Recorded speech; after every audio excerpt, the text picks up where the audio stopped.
Hello, I'm Alfred Lambermont-Weber. This is a press release of the US-Europe Joint Investigation Team for immediate distribution worldwide. For more information, please contact Press Officer Romola D at 202-378-7485. Renowned human rights advocate Melanie Vritschan's newborn baby medically kidnapped by Brussels hospital Erasme under false psychiatric charges. The phone number of the Erasme Hospital psychiatric ward in Brussels, Belgium, which we are giving out and asking you, the listener, to call directly to request politely and firmly, as is your right under the United Nations Declaration of Human Rights and the European Declaration of Human Rights, is country code 322-555-3597.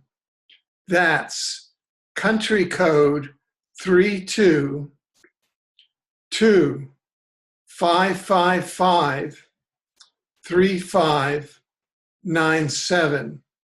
You are authorized to do this under the United Nations Declaration of Human Rights and the European Declaration of Human Rights in your capacity as a citizen of the world, as a human being, in order to put a stop to a war crime and genocidal acts and crimes against humanity that are being carried out at this very instant on Saturday, October 21st at 20 hours and 20 minutes Pacific time against world-renowned human rights activist Melanie Vritschan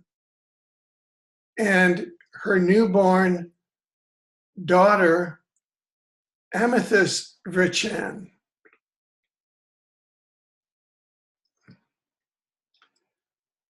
World-renowned human rights activist Melanie Vritschan, member of the US-Europe Joint Investigation Team, has had her newborn baby, Amethyst Vritschan, removed from her care in Erasme Hospital in Brussels, Belgium, where she gave birth on October 18th, 2017. The baby was removed on trumped-up charges of psychiatric instability. Melanie Vritschan gave birth by planned cesarean to the healthy baby girl Amethyst Vritschan on Wednesday, October 18th at l'Hôpital Erasme in Brussels, Belgium.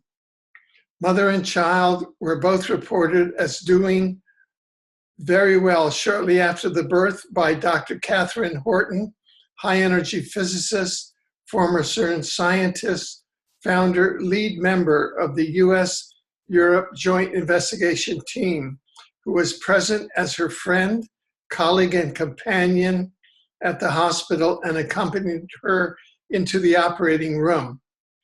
The US-Europe Joint Investigation Team is a human rights group and investigative team investigating the reports of non-consensual directed energy weapons, neuroweapons, and bioweapon experimentation, an operation that Americans and Europeans, as well as other world citizens, are reporting in large numbers today.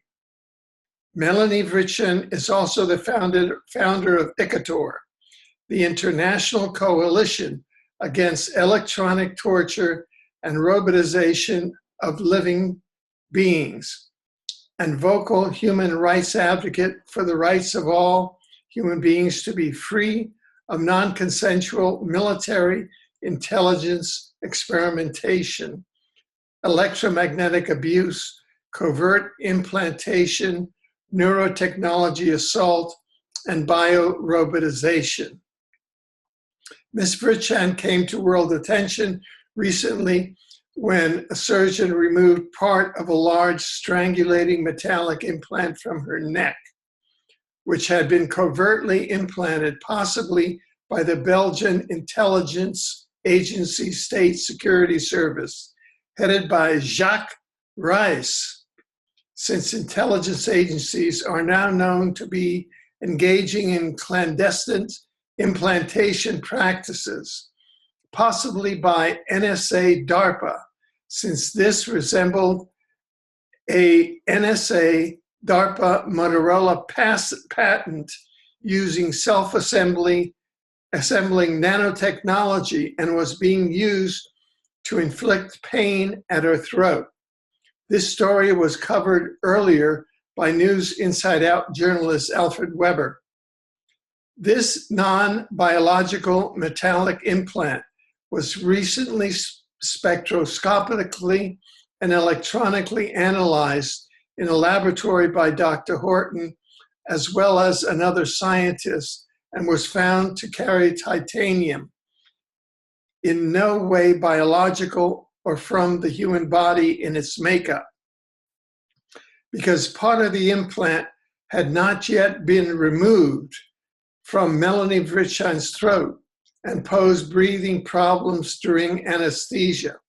Dr. Horton had apprised the nurse about the implant and explained the reason for her concern, as well as provided further information about the previous implant removal and their joint work at JIT. Subsequently, Dr. Horton learned that Melanie Vritschan was subjected to a psychiatric assessment and that the day-old baby had been removed from her care. Initial assessment by one psychiatrist was followed by an assessment by two other pedopsychiatrists. The first psychiatrist asked Melanie skeptically why she would found an organization called International Coalition Against Electronic Torture and Robotization of Living Beings. Close to midnight, police were called in. Melanie Vritschan was removed from her room in the maternity ward and taken off-site to a different hospital where she was interrogated for almost 3 hours up to 2 a.m. Although it was one day from her cesarean and she was supposedly in a healthcare facility, she was given no painkillers. The new mother was locked into her room at this off-site psychiatric center, a room which had no toilet and no bed, but a mattress on the floor, reminiscent of an off-site CIA rendition center, end of quote. In Dr. Horton's words, after her late night interrogation, she had to knock on the prison window in the door to be permitted to use the toilet.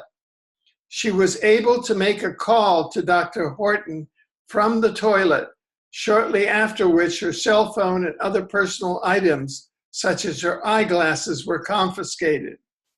Ms. Vritschan was subsequently returned late on Friday, October 20th, to Erasme Hospital, but housed in the psychiatric ward and not the maternity ward. She was not permitted to see the baby.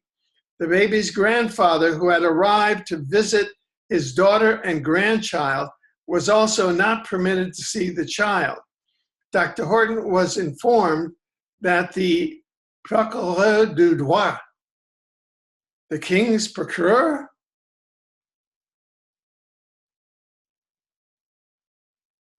I have understanding that the Royal House of Belgium, the king, has been found to be a pedophile by direct eyewitnesses. That's an aside. And I'm a war crimes judge. Alfred Weber, member of the Bar of the District of Columbia. or senior prosecutor had decreed that the baby be separated from the mother until a court was convened and a judge made a decision. The court date is a week from the birth, on October 25th. That's a Wednesday. On further questioning, staff at the hospital stated it was the Attorney General's office who had ordered an independent psychiatric assessment. Earlier, the hospital had stated Ms. Vritschan had herself demanded a psychiatric evaluation, which was established to be untrue.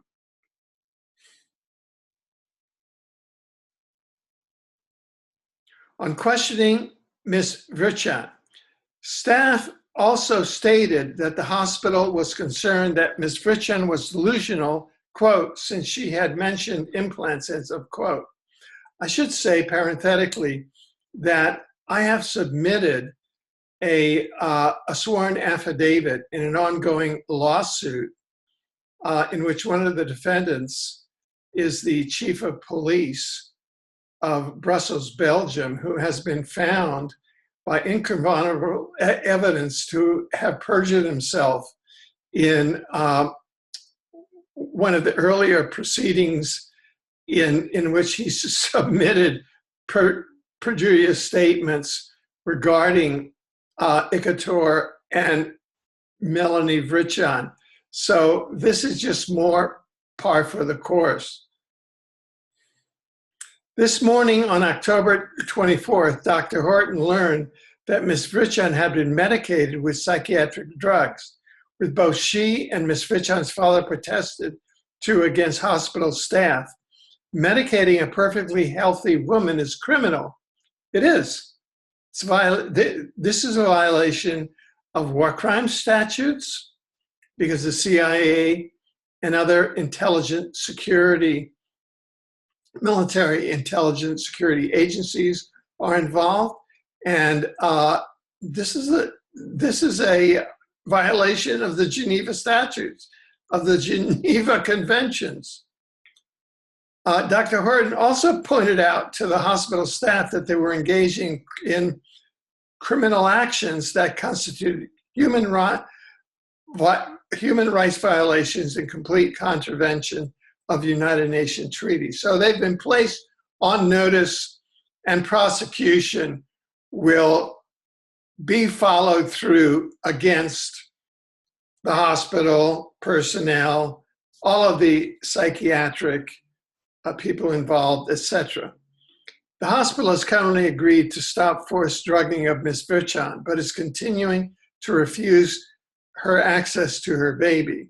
This major human rights violation, which constitutes a crime against humanity, separating a mother from her child and attributing delusions to her on the basis of a mention of implants, scientific evidence for whose existence, removal, and analysis exists, appears to suggest a plan has been set in motion by the Attorney General's office to target this outstanding human rights activist for her groundbreaking advocacy and attempt to ruin her life and stop her work.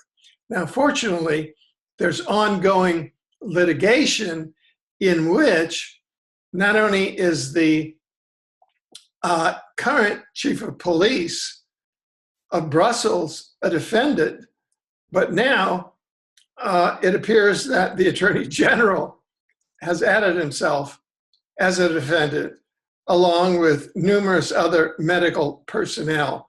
And that is a case in which personnel of the police department of Brussels are appearing as witnesses for the plaintiff, namely Melanie Vritschan and members of ICATOR and supporters like myself, an international attorney and war crimes judge who have submitted sworn affidavits on behalf of Melanie Vritschan. So it looks like these people are beginning to crumble. In doing so, l'Hôpital Erasme and the Attorney General have drawn added attention to the issue of non-consensual covert placement of implants in civilians which is Dr. Rauni Luukkanen-Kilde, former chief medical officer for Finland, has stated from her research and experience is being done by military and intelligence agencies for covert non-consensual experimentation. And if you go to newsinsideout.com, you'll see our article that Dr. Rauni-Kilde was assassinated by the same remote-directed energy weapons. She was the former chief medical officer for Finland. She was assassinated by these weapons. And we also have articles that at the same time, Melanie Vritschan was being targeted by the same weapons to the point of near assassination. And we have interviews that Magnus Olsson, a co-founder of ElCach, the predecessor organization to ICATOR, has been targeted with remote-directed energy weapons and bioweapons to the point where he developed cancer in his spine,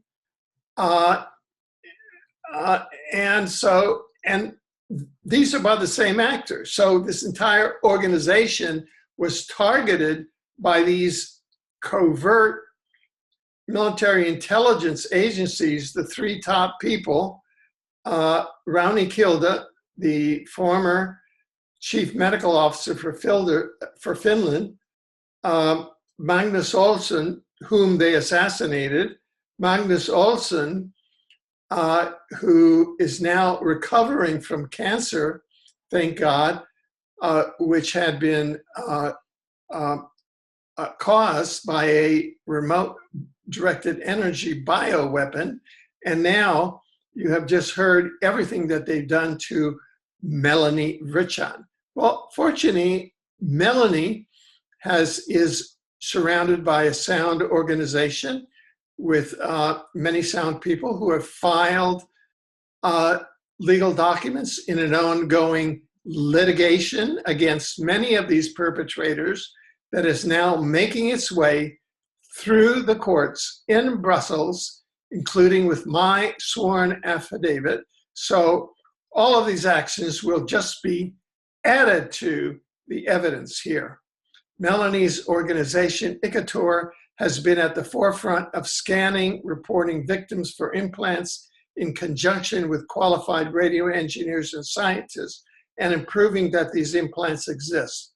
If the very mention of implants causes a hospital to call in a psychiatrist, and if the Attorney General's office stepped in to demand psychiatric assessment of a new mother and founder of the foremost organization in Belgium responsible for the scanning and verification of implants from civilians reporting crime, the question must be asked: is the cover-up of covert implantation of civilians putatively from clandestine military and intelligence groups well known to and being protected by the Attorney General? Are psychiatrists and hospitals part of this inbuilt intelligence agency scam? Well, I think that they're trying to have all of these officials try to get themselves out of severe legal and criminal liability by the ICATOR lawsuit that Melanie Vritschan and her colleagues at ICATOR are now pursuing in the courts of Belgium, where my sworn affidavit is a central part. And this is just one of their moves to attempt to thwart that lawsuit. It's transparent. Added concern accrues from the fact that Brussels has been at the center of recent revelations of pedophile and child trafficking networks.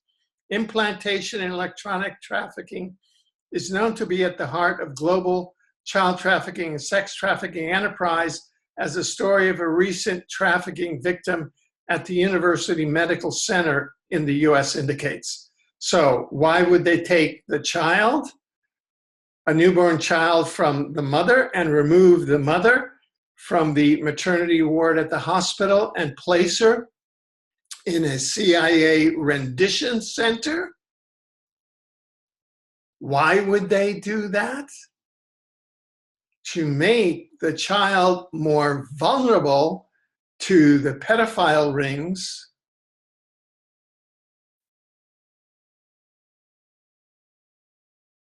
for the protection of the baby, Amethyst Vritschan, and for the restoration of the baby to her talented and celebrated mother, Melanie Vritschan, journalists, human rights advocates, and concerned citizens are urged to take immediate action to request the hospital to release the child to the mother's care immediately and drop all fraudulent charges of delusions and mental health issues. So please, please call immediately. And I know that you can do this. You can use your Skype accounts essentially and call for free. You can use your Gmail phone and call for free.